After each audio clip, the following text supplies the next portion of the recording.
Tranquility Base here. If the lunar module landed with 10,000 pounds of thrust, why is there no blast crater? Plus, was this footprint really made on the moon? And later, 10 astronauts die under strange circumstances. How far could the conspiracy reach? The surface appears to be very fine-grained as you get close to it. It's almost like a powder. To have a powerful rocket engine blast the surface of the moon, blasting away all of the dust, and then find footprints surrounding the lunar lander, that to me would be an impossibility. Photo after photo reveals that the lunar surface surrounding the LEM is covered with footprints. But Casing says there's something even more difficult to explain. The fact that there's no blast crater under the LEM is one of the most conclusive pieces of evidence that I find supporting the hoax.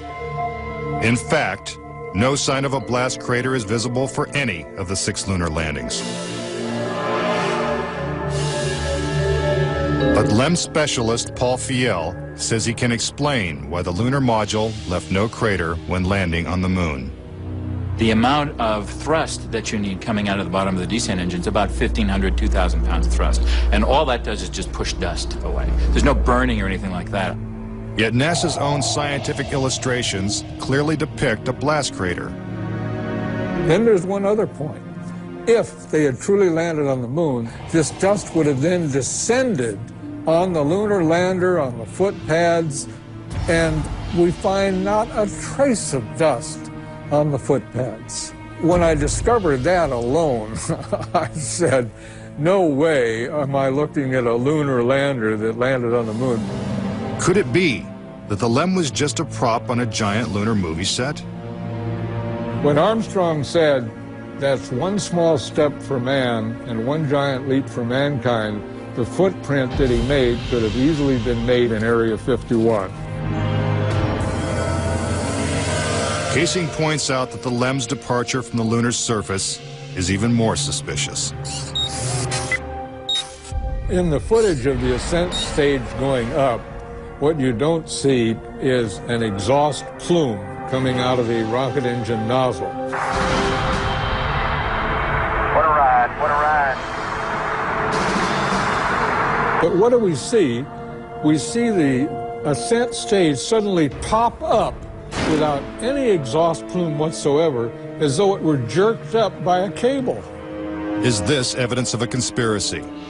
Was the government capable of such a massive cover-up?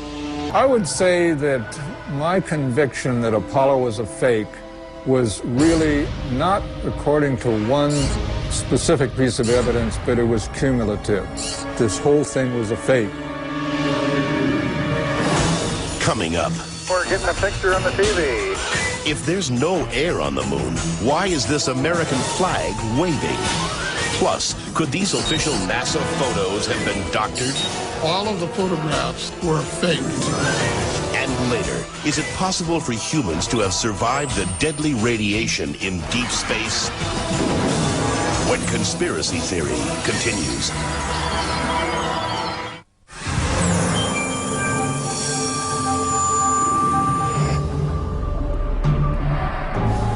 If the moon landings were actually filmed on a movie set, then where's the evidence?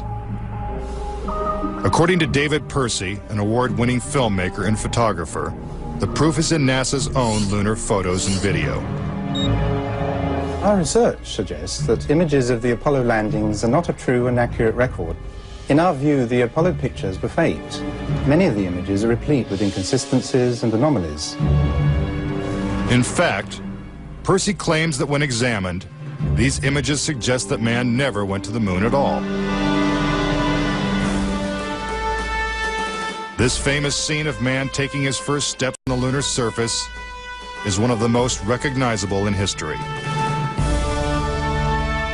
But why are such important images so grainy and hard to see? And we're getting a picture on the TV. You got a good picture, huh? NASA claims it's the result of 1960s technology. If you go back and look at it, the Apollo 11 mission was some pretty awful video by today's standards. These were ghostly images. It just did not look very real at all.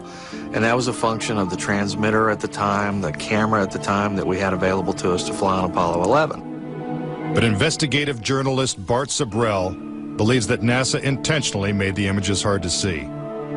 NASA orchestrated the hoax in a very unique way through television. They had one picture which they completely controlled, black and white, grainy, that convinced everybody we were on the moon. We had no reason to doubt it. They had complete reins over the pictures, over the sound. I mean, sad to say, it was easier than people believe.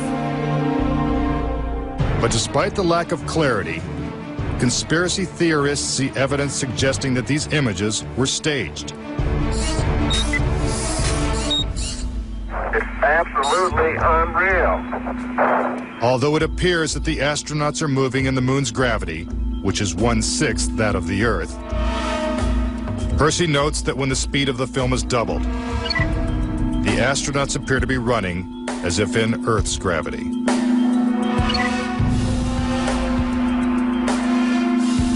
Also, when the footage of the lunar rover is doubled in speed, it looks as if it's driving here on Earth. But there's another reason some believe the Apollo missions were shot on Earth.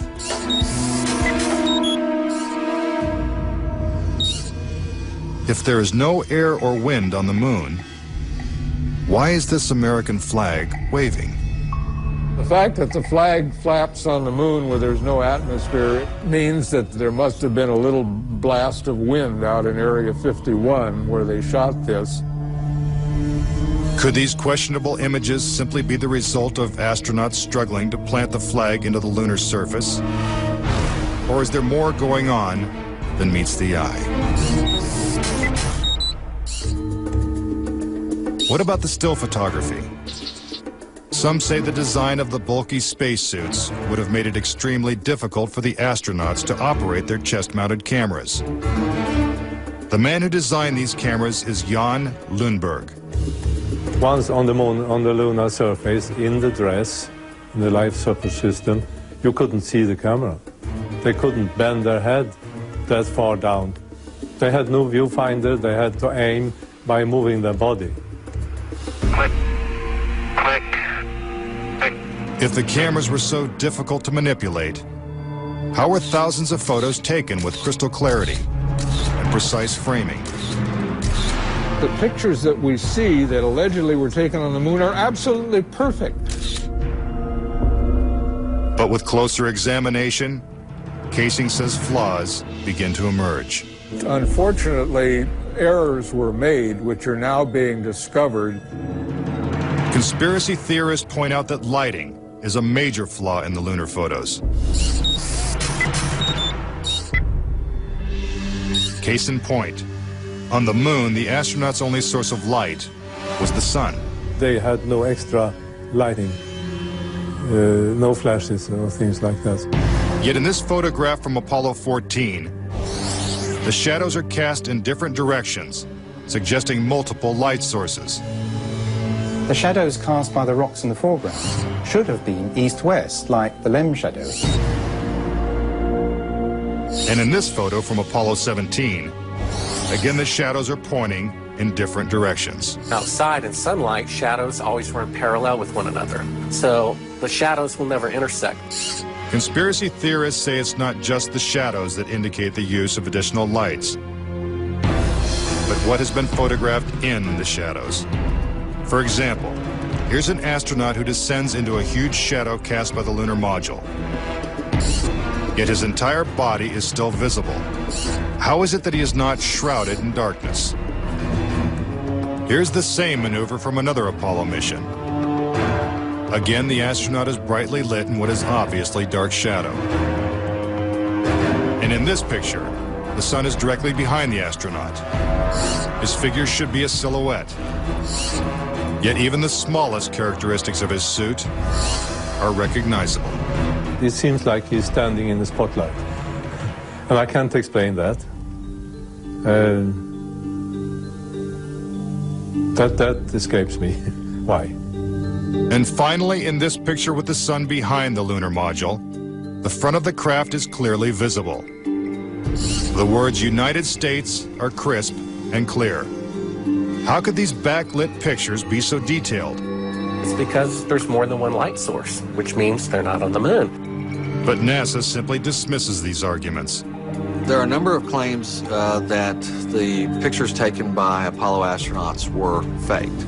And there are so many, it would be an exercise in futility to go off and try to answer all of those. But the questions continue.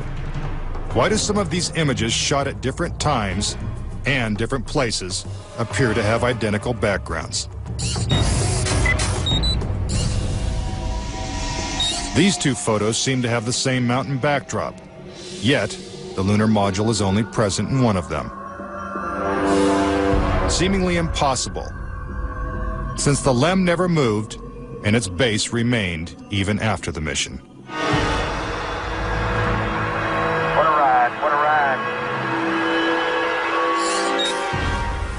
Some suggest the same artificial backdrop was used when shooting two entirely separate pictures. Background discrepancies are also apparent in the lunar video. The best evidence are some pictorial anomalies in the photographic record of the trip to the moon. There is one for Apollo 16 where the same shot, the same hill, appears in 2 different days. This tape was shot on what was reported to be the first of Apollo 16's lunar excursions. But it couldn't pick a better spot. And this video was from the next day at a different location. That is the most beautiful sight. NASA claims the second location was 2.5 miles away. But when one video is superimposed over the other, the locations appear identical. It's absolutely unreal. Conspiracy theorists claim that even closer examination of the photos suggest evidence of doctoring.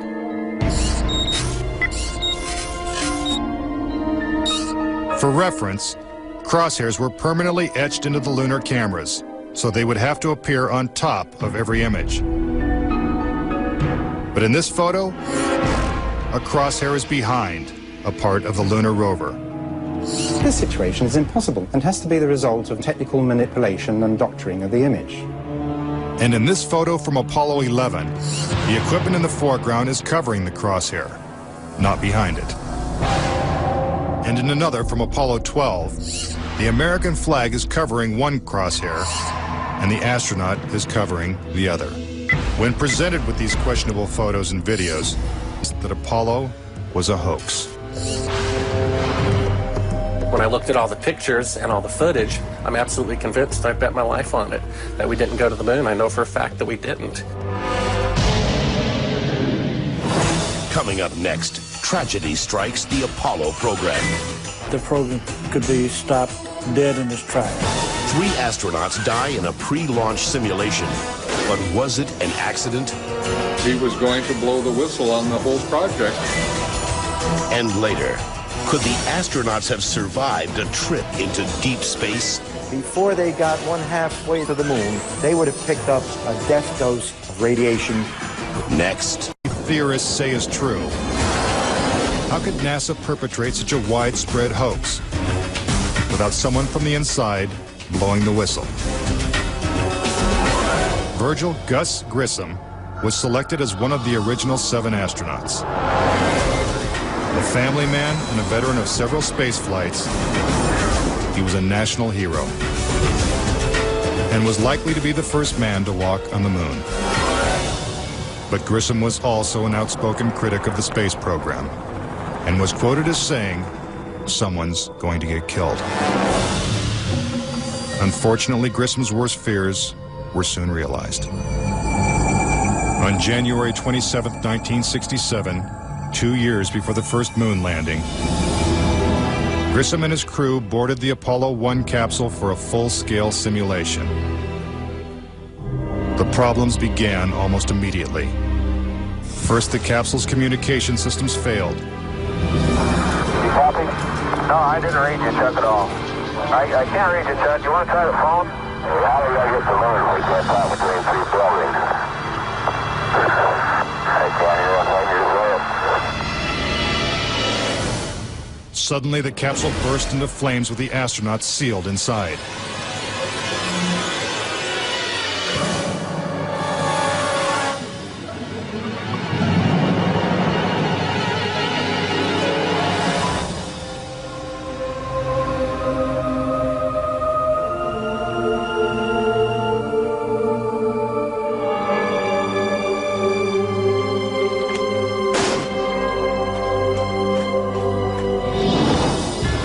Tragically, Gus Grissom, Ed White,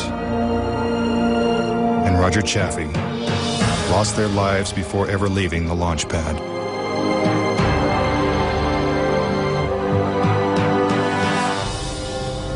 Gus Grissom's family believes the Apollo 1 fire was no accident. I think it was intentionally sabotaged by someone. It's been a question in my mind, what was found in the accident investigation and how was that handled? Was the CIA involved or whoever? But it was done intentionally. Grissom's family doesn't know who was responsible for his death or why it happened. But they say NASA knows the truth. Gus gave his life for this program, and I feel like that it is up to NASA to come forward and give us a direct answer to what really happened. Were Gus Grissom and the Apollo 1 astronauts victims of a tragic accident? Or were they intentionally silenced because they knew too much? We may never know. The cause of the fire is still a mystery, and the capsule remains locked away at a military base. But Grissom wasn't the only Apollo critic to meet with a suspicious and untimely death. Thomas Ronald Barron was a safety inspector during Apollo 1's construction. After the fire, Barron testified before Congress that the Apollo program was in such disarray that the United States would never make it to the moon. He claimed his opinions made him a target. Has there been any pressure on you by NASA? Nothing. We were, my wife and I were somewhat harassed at home when this first thing broke some time back, but it's gone away now. As part of his testimony, Barron submitted a 500-page report detailing his findings. There was a real fear that the program could be stopped dead in its tracks. Then exactly 1 week after he testified, Barron's car was struck by a train. Barron, his wife, and stepdaughter were killed instantly. I believe that Thomas Ronald Barron was murdered because he had the truth to tell about the Apollo project. Barron's report mysteriously disappeared, and to this day, it has never been found. But the Apollo program continued, and so did the string of untimely deaths. Between 1964 and 1967, a total of 10 astronauts lost their lives in freak accidents. These deaths accounted for an astonishing 15% of NASA's astronaut corps. To keep something that's alive wrapped up and covered over, you've got to eliminate all the people that can talk about it. Could the government have gone this far to pull off such an elaborate hoax? But Bart Sabrell insists that most NASA employees knew nothing of the deception. Very few people at NASA knew. The thing is so departmentalized. You got the person building the bolts in Houston, or doing this in Seattle, or doing this in Florida. No one knows the full picture. So, you had no one seeing the full picture of anything except a handful of people. If the conspiracy theorists are right, and only a few people knew the whole story, then the truth may remain buried forever. When we return, could the astronauts have survived the deadly radiation of space? Getting them past the radiation belt would have been impossible. And a Russian cosmonaut breaks his silence.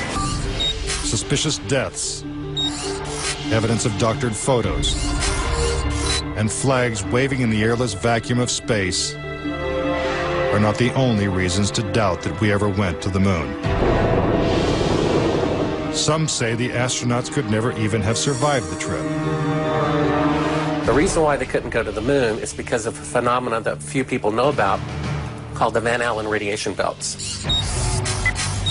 500 miles above the Earth, these bands of intense radiation surround our planet and are thousands of miles thick.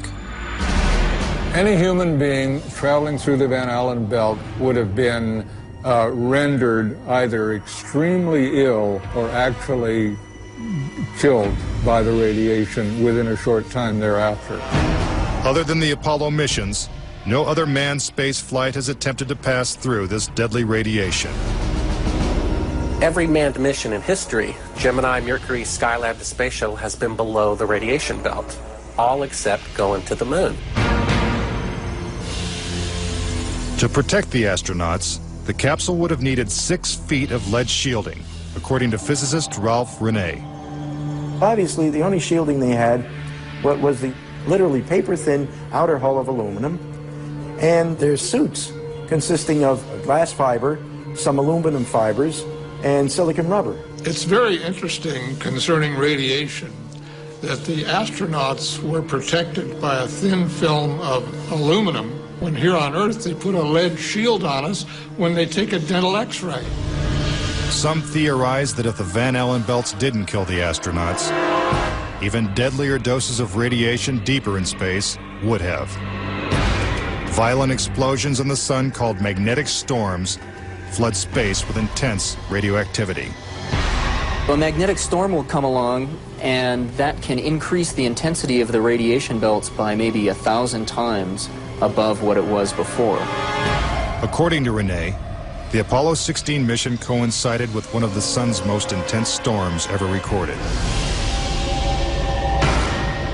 Around the rotating sun came this immense flare, the biggest one of the 20th century. It went on for 3 or 4 days. All the while it's slowly rotating around.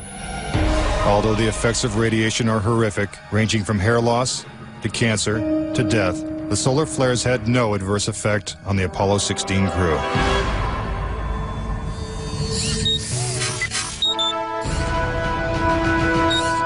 NASA had another problem, and one is that the moon's surface is totally inhospitable to man. If you do it in the dark, and that includes any part of the shadow of the spacecraft itself, the temperatures go down to 250 degrees below zero. In the sun, the temperatures go up to 250 degrees above zero. Rene also theorized that the astronauts' liquid-cooled spacesuits could not have provided sufficient protection from the intense heat and radiation. If those suits do what NASA says they can do, then I want to see them suit up a guy or two, put him into 3 Mile Island, the pit there that's still hot, and have them clean up the mess. But they can't, and they don't. The fact remains that no Apollo astronaut has ever suffered a serious illness from a trip to the moon. Could this be because they never left the safety of Earth's atmosphere in the first place? This is the main reason why the Russians never really intended to send the men to the moon. Was it the fear of lethal radiation that caused the Russians to abandon their plans to go to the moon? According to one of their chief cosmonauts, it was certainly a factor. Of course, we were worried to go out into the unknown of space. Of course, we were fearful. We had no idea how a human would be affected by the radiation. We suspected that possibly the radiation could even penetrate through the craft itself. Are the deadly perils of space proof that NASA faked the Apollo missions? To this day, the Russians have never sent a man to the moon. And we have no plans to return.